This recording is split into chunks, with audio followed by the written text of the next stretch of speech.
नमस्कार, स्वागत है आप सभी का न्यूज़ 18 के डिजिटल प्लेटफॉर्म पर। मैं हूं आपके साथ आपकी होस्ट चित्रा शर्मा। आज जो है एक बेहद महत्वपूर्ण चर्चा हम करने वाले हैं। एक आज हमारे साथ गेस्ट भी हैं, उनके साथ चर्चा करेंगे। देखिए, आज दिल्ली में जो स्थिति बनी हुई है हम सभी उससे वाकिफ़ हैं और छात्र जिस तरह से नाराज़ हैं, उन्होंने प्रोटेस्ट किया है, उनके साथ टीचर्स भी पहुंचे हैं, वो भी प्रोटेस्ट लगातार कर रहे हैं। तो इन्हीं सब बातों को लेकर हम चर्चा करेंगे आज। जब परीक्षा ही नहीं हो रही है तो मेहनत का क्या मतलब है? यही सवाल आज हज़ारों अभ्यर्थियों की आंखों में तैर रहे हैं।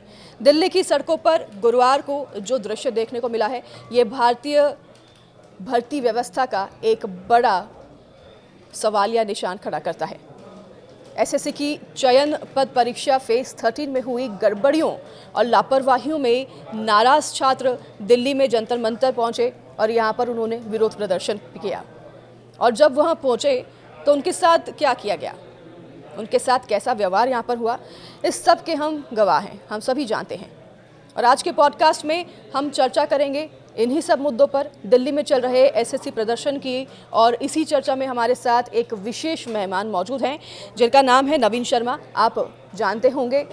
और इनका संस्थान है रोजगार विद अंकित और चैनल भी है इनका यूट्यूब पे, इंस्टाग्राम पे। कई माध्यम से ये छात्रों को जो है एजुकेशन देते हैं। इनके साथ 30 मिलियन छात्र जुड़े हुए हैं और ये संख्या ज़्यादा भी हो सकती है। एक दशक से ये इस प्रोफेशन में हैं, ये टीचर हैं, शिक्षक हैं और ये भी इस आंदोलन का हिस्सा हैं। हमारे साथ आज जुड़े हुए हैं। Sir, very welcome to you. Thank you ma'am. और आज आपसे चर्चा ज़रूर करेंगे क्योंकि देश में जनता ये जानना चाहती है, हमारे देश का जो फ्यूचर है, हमारे जो स्टूडेंट्स हैं, उनके साथ आखिरकार ऐसा व्यवहार क्यों हो रहा है। और जब वह आवाज़ उठाना चाह रहे हैं तो उन पर लाठीचार्ज किया जा रहा है, उन्हें डिटेन कर दिया जा रहा है। क्यों उनके आवाज़ों को दबाने की कोशिश की जा रही है? क्या किसी तरह की गड़बड़ी है जो कि सरकार को, प्रशासन को एहसास हो रहा है कि हाँ गड़बड़ी है, इसलिए लाठीचार्ज का प्रयोग किया जा रहा है? क्योंकि टीचर्स और स्टूडेंट्स सड़कों पर उतरकर किसी तरह का उपद्रव तो मचाते नहीं हैं, वो सिर्फ अपनी मांगों को लेकर सड़कों पर उतरे हैं। और इन्हीं स्टूडेंट्स और टीचर्स को अगर डिटेन किया जाए तो ये किस तरह का मैसेज देना चाह रहे हैं? इस धरना प्रदर्शन में मकसद क्या है? आखिर क्यों देश के स्टूडेंट्स प्रोटेस्ट करने के लिए दिल्ली के सड़कों पर उतरे हैं? ऐसे कई सवाल हमारे जहन में हैं, हमारे देश के जो लोग हैं उनके भी जहन में है। इस पर ही चर्चा करेंगे। सबसे पहले पॉडकास्ट में सर आपसे जो मेरा सवाल होगा शुरुआत में, कि ये जो प्रदर्शन चल रहा है इसका मुख्य उद्देश्य क्या है? स्टूडेंट्स को और टीचर्स जो हैं उनकी क्या प्रमुख मांगे हैं?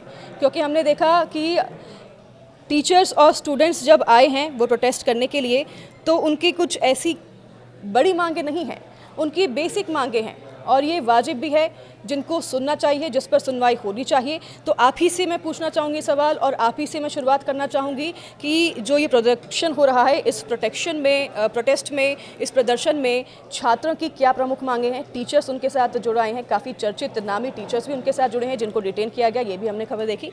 प्रमुख मांगे आखिरकार क्या हैं? सबसे पहले तो मैम हम थैंक यू बोलना चाहेंगे चित्रा मैम, आपको भी और पूरे इस न्यूज़ 18 चैनल को भी, कि आज देश में जो इतने बच्चे दुखी हैं और अपनी भविष्य को लेकर के जितना आज उनको सोचना पड़ रहा है कि वो तैयारी करें या फिर इन सब प्रोटेस्ट में वो फंसे रहें, उस खराब सिस्टम को सुधारने की जिम्मेदारी टीचर्स और बच्चों के हिस्से में जो आ रही है वो उससे जूझें या फिर घर बैठ के शांति से पढ़ पाएँ। तो इन सब मुद्दों को आप उठा रहे हैं तो उसके लिए हम पहले तो आप सब लोगों के लिए थैंकफुल रहेंगे हमेशा, और ये सारा स्टूडेंट्स जो आपको देखेगा ये थैंकफुल रहेगा और उस मीडिया पर उसका ये विश्वास है कि वो चीज़ों को, उनके हित की बातों को दिखाएंगे और आप दिखा भी रहे हैं। तो दरअसल में मैम इस विवाद का कारण क्या है कि एसएससी की परीक्षा होती है और एसएससी एक नेशन वाइड एग्ज़ाम है, मतलब ये कहें कि ग्रेजुएशन लेवल भी है इसमें एग्ज़ाम में, 10th लेवल का एग्ज़ाम भी होता है, एमटीएस आपका 12th से भी होता है, सीएचएसएल। तो कहने का मतलब है एक वाइड ग्रुप ऑफ स्टूडेंट्स इससे जुड़ा हुआ है। 18 to 30 हम कह सकते हैं मेजरली, 18 to 28 हम कहें। तो इस एज ग्रुप का एक बच्चा एसएससी का एग्ज़ाम देता ज़रूर है, कभी ना कभी कहीं ना कहीं वो एग्ज़ाम ज़रूर देता। अभी लास्ट टाइम पे क्या इशू हुआ है मैम कि वो एसएससी का एग्ज़ाम कराता था टीसीएस, जी। तो TCS की जगह जिम्मेदारी दे दी गई एक लोएस्ट बिड लगाने वाली कंपनी एडिक्विटी को। ये सबसे बड़ा विवाद है। चलो ठीक है, एडिक्विटी को मिल जाता है, और एडिक्विटी भी अगर उसको एक सही ढंग से मैनेज कराती परीक्षा को तो बच्चों को कोई इशू नहीं था। लेकिन हुआ क्या है, दो वजह हो गई। एक तो एडिक्विटी एक बैंड कंपनी है MP में। MP आपका टीचर्स एलिजिबिलिटी टेस्ट उसने कराया, वहाँ पर वो बैन रही। MP पटवारी के एग्ज़ाम में उस पर संदेह के प्रश्न चिन्ह रहे।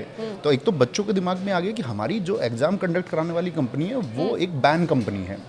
और एक दूसरी चीज़ ये रही मैम कि अब बच्चों को ये पता है कि भाई चलो अभी मैं सेंटर पहुंचूंगा तो क्या व्यवस्थाएं हैं। तो उसके बाद में जो मिस मैनेजमेंट है सेंटर्स पे, बच्चों की पिटाई होना, टेक्निकल ग्लिचेस, माउस नहीं चल रहे हैं, स्क्रीन्स नहीं चल रही हैं, इन्विजिलेटर्स अंदर वीडियो बना रही हैं, रील्स बना रही हैं, जबकि होना ये चाहिए कि जो भी एग्जाम को कंडक्ट कराने वाला इंस्टीट्यूशन है वो सेम प्रोटोकॉल रखे स्टूडेंट्स के लिए भी, और वो जो एग्जाम कंडक्ट कराने वाले लोग हैं, इन्विजिलेटर्स हैं, उनके लिए भी वो सेम फॉर्मेट रखे, सब लोगों के लिए सेम फॉर्मेट रखे। वो अगर वो सेम फॉर्मेट नहीं रख रहा है, जाकर के कोई बच्चा उसको अपोज कर रहा है, मैं मान के चलिए कि वहाँ पर टेक्निकल ग्लिचेस है, तो बच्चा तो बोलेगा ना, अभी तो दो ऐसे सेंटर उसको तैयार करके दे रहे हो आपकी, अभी हम 2 मिनट में तुमको सेंटर तैयार करके देते हैं, बोर्ड बच्चों के सामने लग रहे हैं, तो एग्जाम सेंटर की मैगी है। तो बच्चे ये देख रहे हैं कि यार ये हो क्या रहा है। वो उसका एग्जाम सेंटर वो डाल दिया गया है उसका 1500 किलोमीटर दूर। आप बच्चे से बेशक से 3 की जगह 5 एग्जाम सिटी सेलेक्ट करा लीजिए, लेकिन उसकी चॉइस से तो दीजिए। उस बच्चे को पता ही नहीं है कि मैं एग्जाम देने कहाँ जाऊँगा। और मैम ये हकीकत है इस देश की कि आप देखोगे तो 90% बच्चा ऐसा है जिसके पास फंड्स नहीं है। वो मतलब उसके फादर और मतलब उसकी इकोनॉमिक कंडीशंस ऐसी हैं कि अगर उसके घर में वो डेली का पैसा आएगा तो शाम को खाना बनेगा, अगर उसके घर में वो शाम को पैसा नहीं आएगा तो उसके घर खाना भी नहीं बनेगा। उस सिचुएशन में भी बच्चा उम्मीद कर रहा है कि मुझे एक सरकारी नौकरी मिलेगी।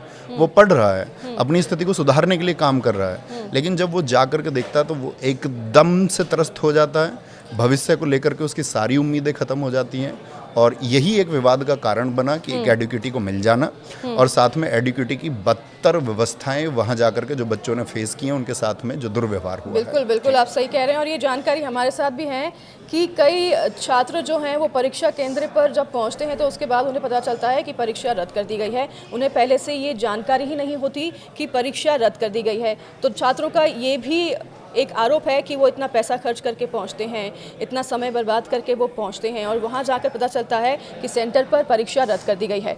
कुछ जगहों पर ये भी आरोप है कि सिस्टम क्रैश हो जाते हैं, कहीं पर कंप्यूटर्स ख़राब हैं, तो अगर कंप्यूटर्स चल रहे हैं तो माउस नहीं चल रही हैं, माउस चल रहे हैं तो वो सिस्टम क्रैश कर जाता है। तो इन सभी अनियमितताओं के कारण छात्रों के जो मेंटल पीस है वो डिस्टर्ब होते हैं, क्योंकि छात्र एग्ज़ाम देने आ रहा है और एग्ज़ाम शुरू होने से पहले ही अगर इतनी सारी प्रॉब्लम्स को फेस करना पड़ रहा है छात्रों को, तो ये एक काफ़ी बड़ी डिफ़ॉल्ट की तरह पर सामने आ रही है। और आपने एडुकेटी के जिसका नाम लिया एजेंसी का, वो कंडक्ट करा रही है अभी, वो शायद से डिफ़ॉल्टर में भी है सरकार की तरफ से।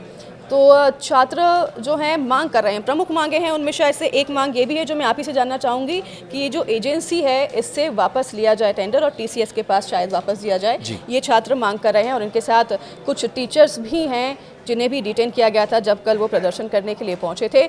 और ऐसे ही कई अनियमितताएं हैं, ऐसे कई गड़बड़ियां हैं, ऐसी कई खामियां हैं जो कि सामने आ रही है, जो कि छात्रों को इसका सामना करना पड़ रहा है। इतना ही नहीं, ये भी आरोप लग रहे हैं कि उनके साथ दुर्व्यवहार भी होता है जब वो सेंटर पर पहुंचते हैं, और जो वहाँ पर कर्मचारी होते हैं, अधिकारी होते हैं, उनके साथ दुर्व्यवहार करते हैं, जिसके लिए उन्हें एग्ज़ाम में जाने के पहले काफ़ी डिस्टर्बेंस होता है, उनके साथ इतनी प्रताड़ना होती है। तो किस तरीके से एग्ज़ाम वो देगा बच्चा अगर एग्ज़ाम सेंटर में जा रहा है? तो आप ही सोचिए, उम्मीदवार महीनों नहीं बल्कि वर्षों तक जो है तैयारी करता है। किसी ने कोचिंग छोड़ी होती है, किसी ने नौकरी छोड़ी होती है, किसी ने घर परिवार से दूर रहकर तैयारी की होती है, और केवल एक उम्मीद पर कि मेहनत रंग लाएगी। लेकिन जब परीक्षा देने पहुंचते हैं तो वहाँ पे उन्हें सिर्फ निराशा मिलती है सर। और जब आवाज़ उठा रहे हैं तो उन पर लाठीचार्ज किया जा रहा है, डिटेन किया जा रहा है। तो ये सब बातें सामने आ रही है जो कि काफ़ी निराशाजनक है। हाल ही में SSC फेस 13 की परीक्षा में भी कई गड़बड़ियाँ हुई थी, जिसके बारे में भी छात्र कह रहे हैं बार बार। आप क्या इस पे कहना चाहेंगे? अभी जो फिलहाल अनियमितता हुई हैं, जुलाई से लेकर अगस्त तक जो एग्ज़ाम हुए हैं, परीक्षा हुई हैं, ये भी एक बड़ा मुद्दा है छात्रों का। वो कह रहे हैं कि ये अनियमितताएं हुई हैं और पूरी तरीके से इफ़ेक्ट कर रही है ये उनके रिज़ल्ट पर भी। जी, इसमें मैम ये हुआ था, अभी सिलेक्शन पोस्ट हुआ एक आपका एग्ज़ाम, तो उसी के बाद में ये सब चीज़ें उजागर हुई कि कैसे बच्चों के भविष्य के साथ में खेलने का काम किया जा रहा है। क्योंकि बच्चों ने वो सेंटर पे जाकर के देखी सारी अनियमितताएं कि भाई क्या इरेगुलरिटीज़ है यार, हमारा फ्यूचर इस तरह से ऐसी एक कंपनी के हाथ में कैसे दिया जा सकता है। उसके बाद में बच्चों के अंदर ये रोष प्रकट उन्होंने करना शुरू किया सोशल मीडिया पे। उन्होंने एक दिन आपका ट्विटर पे भी इसको ट्रेंड कराया, और कल भी, पिछले कल भी ये ट्विटर पे टॉप 4 कैटेगरीज में ट्रेंड था एसएससी के रिफॉर्म्स को लेकर के। तो इसमें क्या था कि मैम बच्चे को अपनी प्रिपरेशन के लिए बहुत टाइम चाहिए, लेकिन उस टाइम को हम लोगों ने ध्यान में रखा कि हम लोग उनको पढ़ाते हैं तो उन सब लोगों की भावनाएं हमारे साथ में, कि हमारे टीचर्स हैं और ये लोग रिनोन लोग हैं, ये लोग हमारे लिए बातें कर लेंगे। और वही बातें करने हम सब टीचर्स, पूरे देश भर से टीचर्स कल आया कि डीओपीटी हम लोग जाएंगे और वहाँ जाकर के डीओपीटी मिनिस्टर से सब लोग अपनी बातें रखेंगे। एक डेलीगेशन जाएगा, उसमें कुछ लिमिटेड लोग जाएंगे। तो उन्होंने कहा कि अभी थोड़ी देर में आपका मीट कराते हैं, और उसके बाद में एकदम से पुलिस आकर के वहाँ लाठियों से पीटना शुरू कर देती है सबको, और वहाँ स्टैम्पेड की एक कंडीशन बन गई, भगदड़ हो गई। वीडियो भी सामने आया है शायद। अभी सब पूरी सब सोशल मीडिया पे कल का सब वीडियोज, लोगों को डिटेन कर लिया गया। मैं डिटेन था, आपका राकेश सर डिटेन थे, आपका आदित्य सर डिटेन थे आपका, और नीतू मैम थी, और लगभग 50 to 60 टीचर्स को डिटेन कर लिया गया। और उनको डिटेन करके पूरी दिल्ली में कम से कम 6 घंटे आपका, हमारे साथ में फीमेल्स भी थी, मैम्स भी थी, लेकिन कहीं कोई बस को नहीं रोका गया। वॉशरूम जैसी सिचुएशंस के लिए उन सब लोगों को फाइट करना पड़ रहा है, रिक्वेस्ट करना पड़ रहा है, और उसके बाद हमको ऐसे रूम में बंद कर दिया, ना वहाँ पे कोई व्यवस्थाएं। और व्यवस्थाओं की बात नहीं है, क्योंकि हम देखते हैं कि जो बच्चा हमसे पढ़ रहा है उसके पास भी व्यवस्थाएं नहीं है। तो ये एक बदलाव के लिए सब लोग गए थे कि डीओपीटी में अपनी बात रखेंगे। और ऐसी क्या बात है, मतलब आप सुन लीजिए ना, हम बच्चों को इसलिए नहीं बुला रहे हैं क्योंकि मैम अभी क्या है, जस्ट स्टेनो का एग्जाम शुरू होने वाला है आपका, अभी 13 अगस्त से सीजीएल शुरू होने वाला है। तो वो बच्चा अभी अगर इधर आके अपनी एनर्जी लगा देगा तो वो अपने एग्जाम को कैसे सिक्योर कर पाएगा। कल एसएससी इस बात हुई वहाँ पर, आपका डीओपीटी में जो आपका डीओपीटी नहीं सॉरी एसएससी में डायरेक्टर थे, तो उनसे बात हुई और उन्होंने प्रॉमिस किया कि भाई चीज़ें सुधर जाएंगी। तो मतलब ऐसे कैसे विश्वास कर लिया जाए चीज़ें सुधर जाएंगी। एसएससी हमेशा से प्रॉमिस करती है कि भाई चीज़ें सुधर जाएंगी, और आज तक नहीं सुधरी हैं, और ऊपर से आप एक ख़राब वेंडर को दे देंगे। तो इसमें मैम हम ये चाहते हैं कि एक तो ये आपका एडुक्यूटी जो है बैन हो, और जब आपका साथ में ये आप इसके अलावा टीसीएस को या तो लेके आएँ, या टीसीएस के अलावा अगर ये चाहते हैं तो एक इन हाउस अपना सॉफ्टवेयर डेवलप कर सकते हैं। देश के पास उतने संसाधन होने चाहिए कि उसके बच्चों के भविष्य को सुरक्षित करने के लिए अगर हमें कुछ इन्वेस्टमेंट्स करने पड़ रहे हैं तो हमको करने चाहिए। तो एक मांग तो ये है मैम, और दूसरी मांग ये है कि एक एग्ज़ाम में सबसे बड़ा इशू क्या है, रॉन्ग क्वेश्चंस का। एसएससी के एग्जाम्स में आजकल रॉन्ग क्वेश्चंस बहुत बढ़ते जा रहे हैं, और उन रॉन्ग क्वेश्चंस के चलते बच्चों से पैसा लेते हैं। तो मैम ये फेलियर किसका है? ये फेलियर है उस सिस्टम का जिन्होंने क्वेश्चन को डिज़ाइन किया है। यानी वो लापरवाही करते जा रहे हैं, बच्चों से पैसा लेते हैं, बार बार पैसा लेते हैं, फीस के नाम पर, उससे करेक्शन के नाम पर, और फाइनल तक बच्चों से पैसा लेते रहते हैं। तो हम ये कह रहे हैं कि जब आपको पता चल गया कि भाई इस कंपनी की ये गलती है, इसने क्वेश्चन डिज़ाइन किया है, बच्चों के द्वारा आपको लास्ट में पता चल गया, तो उन बच्चों के पैसे रिफंड होने चाहिए। भाई जब गलती ही उस सिस्टम की है तो बच्चे उसको क्यों भुगते हैं? और एक इशू मैम एग्ज़ाम सेंटर्स का है, एग्ज़ाम सेंटर्स नज़दीक दिए जाएं बच्चों को। एक इशू ये है कि बच्चों को एक बेहतर व्यवस्था दी जाए, क्योंकि यही बच्चे कल इस देश के सिस्टम को संभालेंगे। क्योंकि मैम इसमें एसएससी के द्वारा सभी सेंट्रल गवर्नमेंट के ऑफिसेज हैं, बिल्कुल, और जितने भी सब ऑफिसेज हैं इन्हीं लोगों को संभालने हैं। तो हम उन लोगों को अभी से खराब व्यवस्था दे करके हम उनके अंदर एक सिस्टम की एक शंका पैदा कर रहे हैं, तो वो उनको विश्वास पैदा नहीं होगा, उनका विश्वास टूटता है। तो ये सब चीज़ें इसमें होनी चाहिए। टेक्निकल जितनी भी चीज़ें हैं, आपका माउस से लेकर के, आपका कीबोर्ड से लेकर के, सिस्टम से लेकर के, विजिबिलिटी से लेकर के, और ऐसा भी हुआ अभी तो एडिक्विटी जो एग्ज़ाम करा रही है मैम, उसमें 4 ऑप्शन है, तो एक ऑप्शन हाईलाइट होके आ रहा है। तो कोई बच्चा क्या समझेगा यार, हाईलाइट होके जा रहा है यही आंसर है। और इतने क्वेश्चंस रिपीट कर दिए जा रहे हैं। अभी 24 को एग्ज़ाम हुआ, उसके सारे क्वेश्चन नेक्स्ट डे में रिपीट कर दिए गए, 70% पेपर रिपीट कर दिया गया। और वहाँ बात हुई, एसएससी डायरेक्टर क्या कहते हैं इस बात को लेकर के, वो कहते हैं कि क्वेश्चन तो रिपीट इसलिए कर दिया कि पिछले वालों को थोड़ी पता है कि ये आएगा, और तो हमने रिपीट कर दिया। तो मतलब मजाक समझ रहे हैं उसको, एग्जाम सिस्टम को, उन बच्चों के भविष्य को मजाक समझा जा रहा है। तो एक रिपीटेड क्वेश्चंस ना हो, इन सारी चीज़ों को ध्यान रखें मैम। ये हम आपको अभी प्रूफ से ये सब आपके पास लेके आए हैं, एडुकेटी का किस तरह से ये इसको कहाँ कहाँ ब्लैक लिस्ट किया गया है, टाइम्स ऑफ इंडिया में इसके खिलाफ जो आपका कोर्ट प्रोसीजर चला, ये सब एडुकेटी का है, कहाँ कहाँ पर वो आपका ब्लैक लिस्टेड है, ये उसका बिड। आप किसी संस्था को सिर्फ इस बात के ऊपर एग्जाम कराने का टेंडर दे देंगे कि उसने सबसे कम पैसों में ठेका ले लिया है। ऐसा तो मैम गांव से कोई बच्चा उठ के जाएगा कि सबसे कम पैसों में हम बोली लगा देते हैं, हमको ये टेंडर दे दीजिए, लेकिन व्यवस्था कौन जांचेगा? और हम तो ये कह रहे हैं कि इस अगर आपका बैंड कंपनी को एक टेंडर मिला है तो इसकी भी एक सीबीआई जांच होनी चाहिए कि भाई ये क्यों ऐसे क्यों दिया गया, इतने सारे बच्चों का भविष्य एक ऐसी संस्था के हाथ में क्यों सौंप दिया गया जो कि क्वेश्चनेबल है, जिस पर सब लोगों को संदेह है। ये डिमांड्स है मैम हमारी सबसे पहले बच्चों की तरफ से कि एडुकेटी बैन होना चाहिए। एग्जाम कैलेंडर के साथ में मैम रिजल्ट की डेट भी बताई जाए। आप बताइए, देश में चुनाव होते हैं तो चुनाव का रिजल्ट इतना मास तरीके से होता है कि वो सब एकदम से मतलब फिक्स होता है कि भाई तब रिजल्ट आ जाएंगे। एसएससी सीपीओ है आपका बच्चा मैम 1.5 वर्ष से इस बात के लिए इंतजार कर रहा है कि उसका रिजल्ट कब आएगा, उसको पता ही नहीं है। मतलब उसके लिए कोई आपका एक छोटा सा नोटिस तक भी नहीं है कि भाई हम लोग कर क्या रहे हैं। तो ट्रांसपेरेंसी होनी चाहिए, एग्जाम डेट्स बच्चे को पता होनी चाहिए, उसको एग्जाम के रिजल्ट की डेट भी पता होना चाहिए कि यहाँ तक लगभग उसका एग्जाम का रिजल्ट आ जाएगा। नॉर्मलाइजेशन प्रोसेस मैम एक यहाँ पे क्वेश्चन मार्क है कि आपका जो ऐसा होता है कि आपका अभी जो परफॉर्म आप करके आए हो तो सभी शिफ्ट का एक एवरेज करके उनके मार्क्स को कम या ज़्यादा किया जाता है ताकि सब लोगों को बैलेंस किया जा सके। तो उसकी वजह से कुछ पता ही नहीं चलता लोगों को कि मेरा कितना मार्क्स बढ़ गया है, मेरा क्यों घट गया है, मैं क्यों रह गया हूँ। तो वो एक ट्रांसपेरेंसी उसमें होनी चाहिए। कराने का यहाँ पर ऑप्शन नहीं है। नहीं, फिर से नहीं करा सकते, नहीं है। कोई स्क्रूटनी नहीं होती, आप मतलब कोई काउंटर कर ही नहीं सकते हो। बस आप बहुत अच्छे स्टूडेंट भी हैं तो अपना रिजल्ट अगर आपके में नहीं आया है तो आपको सिर्फ मायूसी मिलेगी और कुछ नहीं मिलेगा, इसके अलावा कोई विकल्प नहीं है। एक मैम आपका जैसे कि तो ये सब दिक्कतें टीसीएस के समय पर नहीं थी, टीसीएस के समय पर भी थी, टीसीएस के समय पर भी थी।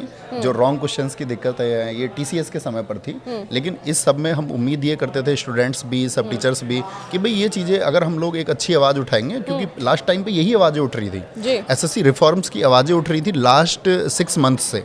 लेकिन अब एक एडुकेटी नाम जोड़ करके और बच्चों के सॉल्यूशन की जगह समस्याएं पैदा कर दी हैं। मतलब अब ज़्यादा समस्याएं होने लगी हैं। ज़्यादा समस्याएं हो गई हैं, क्योंकि ये तो बेसिक समस्याएं हैं कि अगर आप एग्ज़ाम देने जा रहे हैं तो सेंटर पर इतनी तो प्रिपरेशन होनी चाहिए कि आपका जो सिस्टम है वो प्रॉपर चले।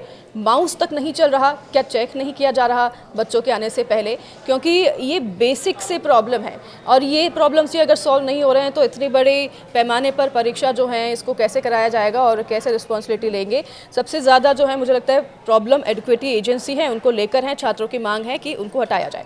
छात्रों के इस प्रदर्शन में सर शामिल होने के पीछे अब आप किस प्रकार की भावनाओं को देख रहे हैं, क्योंकि अब छात्र के भी कई इमोशंस हैं जुड़े हुए। क्या आपको लगता है कि ये जो परीक्षा प्रणाली है इसमें सुधार की आवश्यकता है, और अगर सुधार होना चाहिए तो जो मुख्य पहलू हैं वो कौन से मुख्य पहलू हैं जिस पर प्रशासन को, सरकार को ध्यान देना चाहिए? मैम सुधार की आवश्यकता मैं ये कहूँ तो शायद हर एक परीक्षा में है। हमारे देश में कुछ परीक्षाएं ऐसी भी है मैम जिन पर कभी आपका कोई क्वेश्चन मार्क नहीं लगता। यूपीएससी के एग्जाम से नहीं लगता क्वेश्चन मार्क। अगर हम यूपीएससी के लिए एक सिस्टम बना सकते हैं तो हम बाकी कमीशंस के लिए भी एक सिस्टम बना सकते हैं, बहुत अच्छा सिस्टम बना सकते हैं। लेकिन हम क्या उसको बनाना नहीं चाहते हैं, और इसको लेकर के हम आक्रोश पैदा ही क्यों करना चाहते हैं? तो मतलब इसके पीछे तो ये मंशा हुई ना कि हम सोचते हैं कि यार ठीक है, अगर ग्रुप ए सर्विसेज का कोई बच्चा है तो उसके लिए एक अच्छा सिस्टम बना लेते हैं, बाकी group B, group C, group D के लिए एग्जाम्स के लिए जो बच्चे, इनका कोई मतलब भविष्य ही नहीं है, इनके भविष्य पर हम ध्यान ही नहीं देते हैं। तो ऐसा करने से तो बात बन नहीं सकती है। और गड़बड़ियाँ इतनी ज़्यादा है मैम, पेपर लीक हो जा रहे हैं। आपका कितने पेपर लीक हुए, आप चौथे दिन खबर सुन लेंगे पेपर लीक की, देश में होते हैं। ठीक है, कहीं पर अलग अलग राज्यों से अलग अलग प्रदेश से हम सुन रहे हैं कि कहीं पे गड़बड़ी कुछ हो रही है, कहीं पे गड़बड़ी कुछ हो रही है, और आए दिन ये खबर सामने आती रहती है। इतनी ज़्यादा गड़बड़ करते हैं मैम। अभी क्या इसमें समाधान है? जैसे कि हम अभी अब हम बात करेंगे, सब लोग अपनी अपनी बातों को उठाते हैं स्टेट्स के लिए अलग अलग। हम तो ये कह रहे हैं कि आप जिस किसी भी एग्जाम को कराने जा रहे हैं, जैसे हम अभी बात करने आए हैं एसएससी का, तो एसएससी के लिए जो एक एडवाइजरी बोर्ड होना जरूरी है, एक सलाहकार मंडल बनाइए, उसमें आप अपने कुछ ऐसे लोगों को रखिए जो आपका मतलब न्याय के क्षेत्र से अच्छे लोग हों, कुछ अच्छे शिक्षाविद हों जो अच्छे सुझाव आपको दे सकते हैं। तो एक सलाहकार बोर्ड होना बहुत ज़रूरी है, ताकि वो कम से कम बच्चों को ये विश्वास रहेगा कि हाँ, हमारे किसी भी अगर शंका होगी हमारी, या हमको लेकर के कोई भी समस्या होगी, हमारे भविष्य के साथ कोई खिलवाड़ करेगी कल एजेंसी, तो उसकी निष्पक्ष जांच हो सकती है। और एक वहाँ पर सलाहकार बोर्ड है, तो हम ये चाहेंगे कि एक आपका एडवाइजरी बोर्ड तो हो। बिल्कुल, ये सब जो भी समस्याएं हैं इनकी सुनवाई ज़रूर हो, क्योंकि ये वैलिड पॉइंट्स हैं जो कि नवीन सर हमारे साथ कह रही हैं फ़िलहाल, और ये दिक्कतें हैं, ये हमारे स्टूडेंट्स हैं, इनकी दिक्कतों को ध्यान में रखना बेहद ज़रूरी है। तो जिस तरह की अगर मांगे स्टूडेंट्स की तरफ से रखी जा रही है, तो ऐसा नहीं है कि कुछ बहुत बड़ी मांगे हैं, उनकी छोटी सी मांगे कि उनकी जो एग्ज़ाम हो रहे हैं बस वो सही ढंग से हो, उसमें किसी भी तरह के जो लॉज हैं, जो रूल्स हैं, जो नियम हैं, उनका उल्लंघन ना हो, ताकि उन्हें प्रॉब्लम्स का सामना आखिरकार ना करना पड़े, क्योंकि वो बस परीक्षा के लिए प्रिपेयर करते हैं और परीक्षा देना चाहते हैं, उसके अलावा उनकी और कुछ मांगे नहीं हैं। और परीक्षा भी अगर ढंग से नहीं दे पा रही हैं तो फिर आप सोचिए कि किस तरह से वो अपना भविष्य बनाएंगे और किस तरीके से हमारे देश का भविष्य बनाएंगे। देखिए सर, छात्रों की मेहनत को ध्यान में रखते हुए ये जो गड़बड़ियां हैं किस तरह से उनके भविष्य को भी प्रभावित कर सकती है, क्योंकि छात्र जो हैं वो इतनी मेहनत करते हैं, इतनी उम्मीद लगाते हैं, परीक्षा देने आते हैं, फिर देखते हैं कि इतनी गड़बड़ियां वहाँ पर हैं, निराश हो जाते हैं ये छात्र भी, क्योंकि ऐसी गड़बड़ियां अगर हैं और अगर उन पर ध्यान नहीं दिया जा रहा और फिर ये इफेक्ट करता है उनके रिजल्ट पर, तो फिर उनकी भी मानसिक तौर पर जो है उन्हें एक तरह से कह सकते हैं कि डिप्रेशन में, और फिर वो भी उम्मीद छोड़ देते हैं कि अगर सुनवाई ही नहीं हो रही है तो हम मेहनत क्यों करें।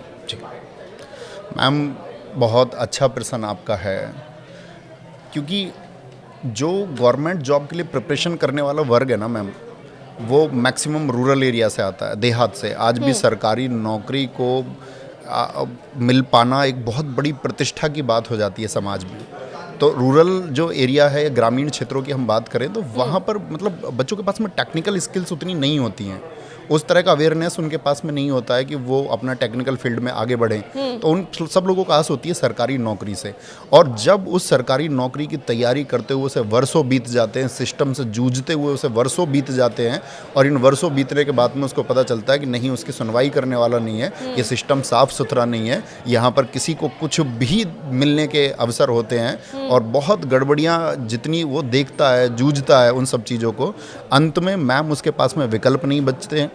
और जब उसके पास विकल्प नहीं बचते तो आपने देखा होगा इस देश का बच्चा बहुत गलत कदम उठाने के लिए भी तैयार हो जाता है, बहुत नेगेटिव साइड में वो सोचने लग जाता है। और अगर हम इस देश के यूथ को नेगेटिव साइड में ले जाना चाह रहे हैं तो इसके बारे में हमें कम से कम विचार करना चाहिए, बैठ के हमको सोचना चाहिए कि एक बड़ा वर्ग है और इसको एक अच्छी दिशा हमको देनी चाहिए। नवीन जी, आपके साथ कई छात्र जुड़े हुए हैं और शिक्षक भी जुड़े हुए होंगे, काफ़ी नामी चर्चित शिक्षक भी इस बार प्रदर्शन में आए और उन्होंने भी प्रदर्शन किया। कई वीडियोस हमने देखी हैं, आपकी भी हमने वीडियोस देखी हैं जो कि सोशल मीडिया पर वायरल हुई, जब डिटेन किया जा रहा था और किस तरीके से व्यवहार किया जा रहा था।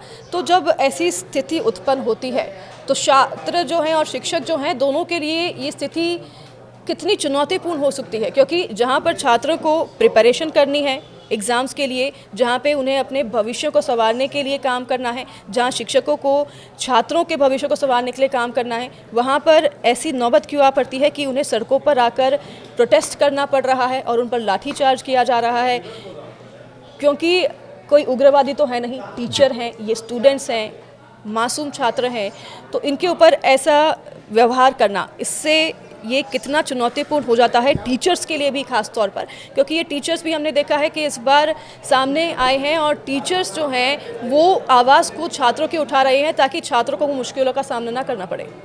बहुत चुनौतियां हैं मैम, हम इस मुहिम के बारे में आपको बताते हैं कि ये जो अभी एसएससी का चल रहा है, जो डिमांड्स की रिफॉर्म्स की बात है, तो अभिनय सर इसमें, आपका आदित्य सर हैं, राकेश यादव सर हैं, आपका इसमें हमारा जो संस्थान अभी आपने नाम लिया था रोजगार विद अंकित भाटी सर हैं, और आपका नीतू मैम है। मतलब अब हो सकता है मैं बहुत सारे नाम मैम ना ले पाऊँ, लेकिन लगभग सभी अध्यापक इसमें शामिल हैं। बहुत ऊर्जा के साथ में वो लोग यहाँ पर आए कल दिल्ली। ये सभी प्रतियोगिता की जो है तैयारियां करवाते हैं और काफ़ी चर्चित भी हैं। ऐसे भी लोग हैं मैम जो एसएससी का तैयारी नहीं कराते, लेकिन फिर भी वो बच्चों के हितों के लिए आए हैं। नीतू मैम का भी आपने जो नाम लिया, जो भी जिन्हें भी शायद डिटेन किया गया था आपके साथ, तो ये सब काफ़ी गंभीर मामला है जिस तरीके से अभी नीतू मैम का भी आपने, और ऐसे कई चर्चित शिक्षक हैं जो कि सड़कों पर उतर आए हैं, जो कि आंदोलन कर रहे हैं, लेकिन उनके साथ व्यवहार इस तरह से किया जा रहा है और ये काफ़ी चुनौतीपूर्ण हो जाता है सभी शिक्षकों के लिए भी, क्योंकि वे नहीं चाहते हैं कि वो इस तरह की लाइमलाइट में आए। बच्चा ये चाहता है ना, देखिए टीचर का काम है कि भाई वो पढ़ाए बच्चों को, एक अच्छा सा कंटेंट दे। बच्चे का काम है वो सारी ऊर्जा अपने कामयाब होने में लगा दे, और वो अपना मतलब सारा का सारा परिश्रम इस बात के लिए करे कि वो कामयाब कैसे हो। लेकिन उसकी ऊर्जा को हम दूसरी दिशा में पहुँचा रहे होते हैं, वो नेगेटिव साइड में जारी होती है, टीचर्स की एनर्जी भी दूसरी साइड में जारी होती है। तो इसके बाद में सबसे बड़े हम देश के एक वर्ग को, अध्यापक वर्ग को, छात्र वर्ग को अगर हम नकारात्मक दिशा की तरफ ले जा रहे हैं, तो इससे बड़ी चुनौती तो मैं ये कहूँगा उस वर्ग के लिए नहीं, इस देश के लिए भी चुनौती है कि ये एनर्जी उस दिशा में नहीं जानी चाहिए। बिल्कुल। छात्र जो कि प्रदर्शन में अब आ गए हैं, उन्हें मजबूरन शामिल होना पड़ा है, उनकी इस स्थिति के प्रति आप उन्हें कैसे प्रोत्साहित करना चाहेंगे? क्या मैसेज उन्हें देना चाहेंगे?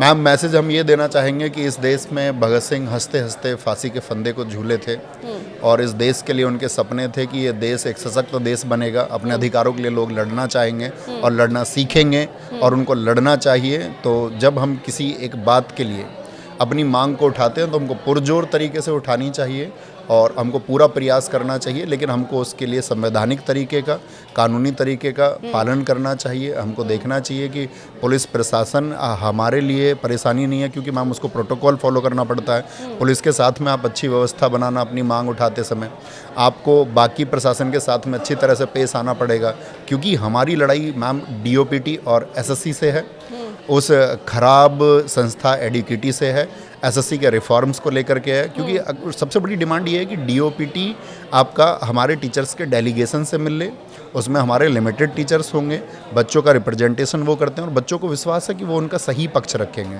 तो वो कम से कम लोग जाएं और कम से कम लोगों की बात सुन ली जाए और उसको मतलब एकदम से पब्लिश कर दिया जाए एसएससी के द्वारा कि हाँ ये बातें मान ली गई हैं और सिस्टम अब इस तरह से होगा। उसके लिए बच्चों को टाइम दे दिया जाए कि भाई हम इतने टाइम पे विचार कर लेंगे। और अभी रिसेंट जो एग्जाम आ रहे हैं ना मैम, अभी जैसे मैंने बताया सीजीएल शुरू होने वाला, उस बच्चे को मेंटल प्रेशर इतना ज़्यादा है कि वो कैसे तय कर लेगा कि यार क्या होगा, मैं जो जिसके लिए प्रिपरेशन कर रहा हूँ ये एग्ज़ाम हो भी पाएगा या नहीं, टेक्निकल ग्लिचेस तो नहीं होंगे, कहीं ये कैंसिल तो नहीं हो जाएगा। अभी वो दूसरी मानसिक स्थिति में है जो हमने पैदा कर दी है। ये बहुत चुनौतियाँ हैं।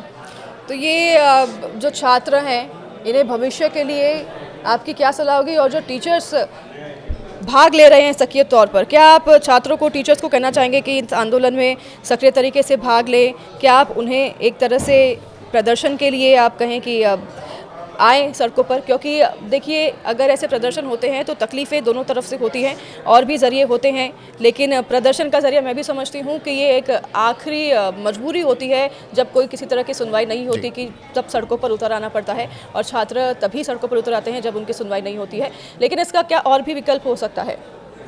इसके लिए मैम हमने अभी बताया था, इसका एक बहुत अच्छा विकल्प हो सकता है कि हम सोचें उस बच्चे के भविष्य के बारे में। हम उस बच्चे को आश्वासन दें कि आपको घरों से निकलने की ज़रूरत नहीं है।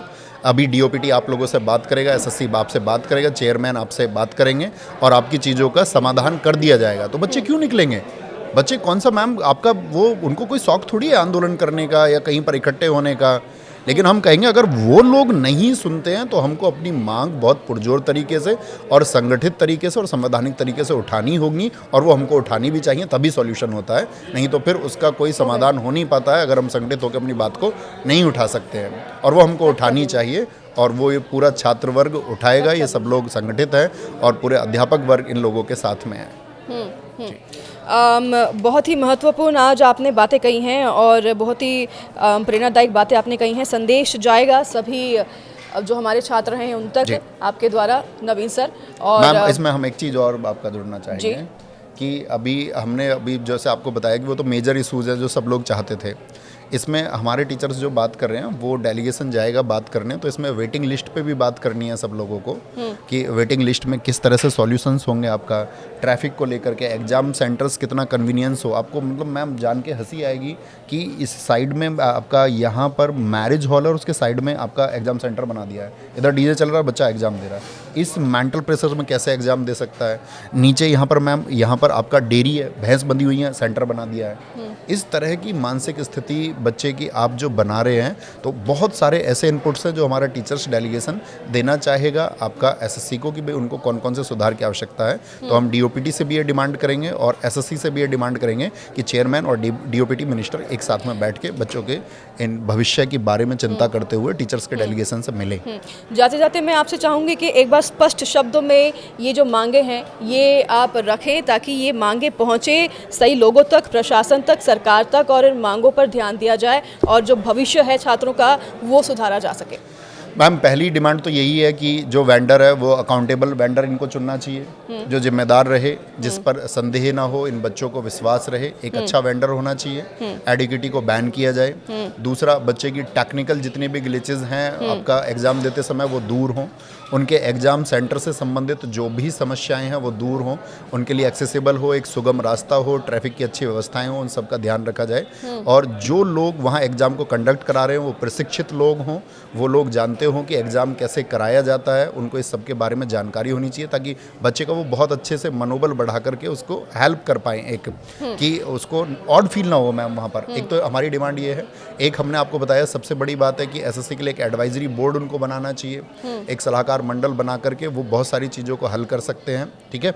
और एक हम बात करेंगे इसमें आपका वेटिंग लिस्ट की समस्या मैम दूर होनी चाहिए, जो वेटिंग लिस्ट का इशू है आपका। और रॉन्ग क्वेश्चन एक इशू है सबसे बड़ा कि गलत क्वेश्चन आएंगे तो बच्चे उसके लिए पे नहीं करेंगे। और क्योंकि मैम गलत क्वेश्चन करते समय बच्चे का एग्जाम में जो टेम्परामेंट वो चेंज हो जाता है, उसका संयम खो जाता है और उसकी वजह से बहुत सारी गड़बड़ियाँ होती है। और प्लस में आप उससे पैसा और ले रहे हो, बल्कि आपको तो उसके लिए बच्चे को कंपनसेशन देना चाहिए कि हम लोगों ने गलत क्वेश्चन दे दिया, इस समय पर आपका जो मेंटल टेम्परामेंट है वो चेंज हो गया होगा, आपको बड़ी गड़बड़ आई होगी, ठीक है। एक एग्जाम सेंटर्स मैम चाहे चॉइस ज़्यादा हो, आपका एग्जाम सेंटर चाहे तो 3 से आपका 5 भरा ले, लेकिन बच्चे की चॉइस से दें जहाँ वो जा सकता है, क्योंकि वो उन्हीं को चुनेगा, ठीक है। बच्चे के साथ सेंटर पे किसी तरह का दुर्व्यवहार नहीं होना चाहिए। टेक्निकल ग्लिचेस के बारे में हम आपसे बोल चुके हैं।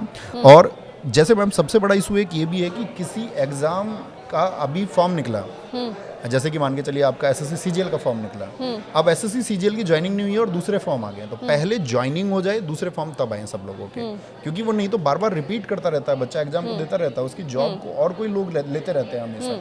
तो ये सब चीज़ें हैं जिनके बारे में एसएससी को विचार करना होगा। और बहुत सारे मुद्दे हैं मैम जिस पे हमारा टीचर्स का डेलीगेशन एक बहुत अच्छे तरीके से हम वही डिमांड फिर रखेंगे कि आपका एसएससी चेयरमैन को मिलना चाहिए और डीओपीटी को मिलना चाहिए। बिल्कुल। रणनीति क्या रहेगी आगे, बता दीजिए आप कि अगर ये जो प्रदर्शन चल रहा है इसी तरीके से जैसे कि हमने देखा लाठीचार्ज हुआ है, डिटेन किया गया है, तो मतलब प्रशासन जो है साफ तौर पर तो इस बात पर अभी सीरियस नज़र नहीं आ रहा है, तो आगे की क्या रणनीति रहेगी आपकी? इसी तरह से प्रदर्शन जारी रहेगा? प्रदर्शन बिल्कुल ऐसे ही जारी रहेगा मैम। बच्चों के अंदर बहुत तीव्र आक्रोश है और बच्चे कल नहीं थे, कल तो सिर्फ टीचर्स थे। और अगर यही आक्रोश उनका बढ़ता रहेगा और सरकार उनको कोई समाधान नहीं देती है, एसएससी उनको कोई समाधान नहीं देती है, आपका डीओपीटी उनका समाधान नहीं करता, तो मैं कहता हूँ इस देश का लाखों बच्चा सड़कों पे उतरने को मजबूर होगा और उसको मजबूर किया जाएगा एडमिनिस्ट्रेशन के द्वारा, इस खराब व्यवस्था के द्वारा, और वो बहुत संगठित तरीके से उतरेगा और अपनी मांगों के लिए अंतिम दम तक लड़ेगा। और लड़ना भी चाहिए। मेरा ये मानना है कि आपको अपनी अंतिम सांस तक अपने अधिकारों के लिए लड़ना चाहिए, क्योंकि बात सिर्फ रोजी और रोटी की भी नहीं है, बात उस सृजन की भी है जिसके लिए आपने मेहनत की है, अपने आप को आप कहीं देखना चाहते थे, जो मैनिफेस्टेशन आपने किया है, तो वो सब सपने जब जिस बच्चे के छिनते हैं तो मैम वो सड़क पर आएगा और वो संगठित होकर के आंदोलन करेगा और संवैधानिक तरीके से वो अपनी बातों को रखेगा। क्योंकि ये कोई मैम अगर हम बात करें जिसके अधिकारों को छीनने की बात चल रही है ना, ये एक शिक्षित युवा है, ये शिक्षित युवा है। इसमें से आपका मैक्सिमम बच्चे ग्रेजुएट हैं जिनके सपने आप देखोगे एसएससी जैसे एग्जाम्स के लिए बहुत सारे बच्चे इंजीनियर्ड हैं, इंजीनियरिंग कोर्स से बच्चे आ रहे हैं और मैक्सिमम बच्चे इधर आ रहे हैं। तो ये एक पढ़ा लिखा वर्ग है, बहुत शिक्षित वर्ग है, जिसके सपनों को कुचलने का काम आप कर रहे हैं। और लेकिन ये युवा वर्ग इतना शिक्षित भी है, इतना संगठित भी है कि अपने सपनों को ये बहुत आसानी से कुचलने नहीं दे सकता है कि इसके सपनों को यूं ही कुचल दिया जाए। तो ये मैम यूथ हम ये कहेंगे ये रिवॉल्यूशन कर सकता है और ये तो रिवॉल्यूशन कर देगा। एक तरह से हम चेतावनी समझे कि ये बहुत ही आंदोलन जो है आगे बड़े पैमाने पर हो सकता है। अगर समाधान नहीं हुआ तो ये बहुत आक्रोशित रूप ले सकता है अपना। देखिए, आप बहुत स्ट्रॉन्ग पर्सनालिटी है और काफ़ी बच्चे आपकी बातें जो हैं बड़ी गौर से सुनते हैं और मानते भी हैं। तो आपकी तरफ से ये जो मैसेज है सभी छात्रों तक भी पहुंच रहा है। उम्मीद करते हैं कि ये जो मैसेज है हमारे सरकार और प्रशासन तक भी पहुंचे। आपके समय और विचारों के लिए बहुत बहुत धन्यवाद नवीन सर, आप हमारे साथ जुड़े और हमें अपना कीमती समय दिया। यही उम्मीद है कि जल्द से जल्द समाधान निकाला जाए इस मुद्दे के प्रति और सभी जो हैं लोग जागरूक हों। सिर्फ प्रशासन ही नहीं, हर कोई आसपास का जो लोग है जो हमारे पॉडकास्ट को सुन रहा है वो भी जागरूक हो और जो जानकारी है वो तमाम जानकारी प्राप्त करें, क्योंकि आधी अधूरी जानकारी अगर होती है तो वो बेहद ही घातक हो सकती है। उम्मीद करते हैं आज का ये पॉडकास्ट आपके लिए काफ़ी इन्फॉर्मेटिव हुआ होगा और आपके डाउट्स क्लियर हुए होंगे। बहुत धन्यवाद नवीन सर आपका हमारे साथ जुड़ने के लिए और आपकी बातें प्रमुखता से रखने के लिए। Thank you.